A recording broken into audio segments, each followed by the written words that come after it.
बेटा आप किसी भी क्लास में 6, 7, 8, 9, 10 तो आपने सर्कल को जरूर पढ़ा होगा और आपने पढ़ा है और समझ में नहीं आया तो इस वीडियो के बाद आपका सर्कल का जो भी डाउट है वो खत्म होने वाला है। सर्कल को समझेंगे बहुत शॉर्ट ट्रिक में।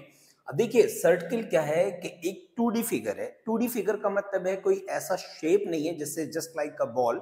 बॉल आपका सर्कल नहीं है। सर्कल क्या है कि जो आप बैंगल्स देखते हैं, चूड़ी देखते हैं, उसको आप अगर कंसीडर करेंगे तो वो एक क्या होगा, सर्कल होगा। तो सर्कल एक 2D फिगर है, नंबर वन।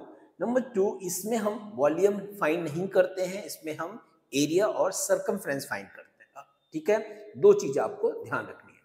पहले हम समझते हैं कि जो बेसिक फंडामेंटल है सर्कल के वो क्या है। देखिए सर्कल को अगर हम यहां से देखें, ये सेंटर है और जब भी कोई भी आपका लाइन सेंटर से होते हुए टच कर रही, देखिएगा टच कर रही है, किसको टच कर रही है, ये सर्कल को, तो ये डायमीटर होगा। क्या होगा, यहां से यहां तक देखिए डायमीटर है।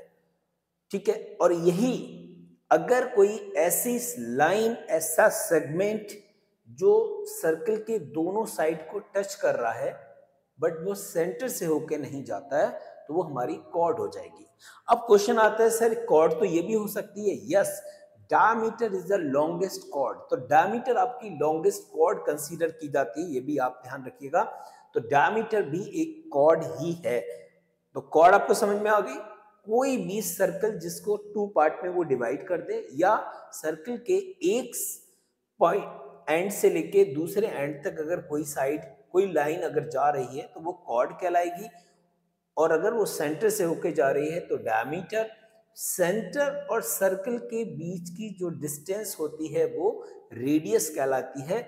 और सेकेंड क्या होता है, कोई भी सर्कल को अगर कोई लाइन प्रतिच्छेद, जिसको हम बोलते हैं, है ना, करती है या उसको क्रॉस करते हुए चली जाए, राइट, तो उसको हम सीकेंट का नाम देते हैं। एक और लाइन आती है, एक सर्कल है और सर्कल के ऊपर टच करते हुए जा रही है, देखिए टच करते हुए जा रही है। अगर कोई लाइन टच करते हुए निकल जाए तो उसको टेंजेंट बोलते हैं। तो ये बेसिक नॉलेज आपको पता होना चाहिए जब भी आप सर्कल को कर रहे हैं।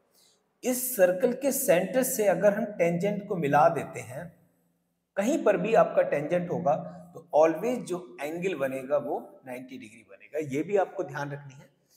दूसरी बात, जो रेडियस होती है वो डायमीटर की हाफ होती है। तो इसका मतलब अगर हम डायमीटर से रेडियस निकालेंगे तो 2r हो जाएगी। अगर मैं यहां से r निकालूंगा तो dy2 हो जाएगा। ये भी क्लियर है। यहां से हमको अगर सरकमफ्रेंस निकालनी पड़े, सरकमफ्रेंस ऑफ सर्कल, तो फॉर्मूला आपको पता है क्या है, 2πr। अगर मुझे एरिया निकालना पड़े तो एरिया ऑफ सर्कल पता है क्या है, एरिया ऑफ सर्कल दिया है पाई आर स्क्वायर। ठीक है, पाई आर स्क्वायर।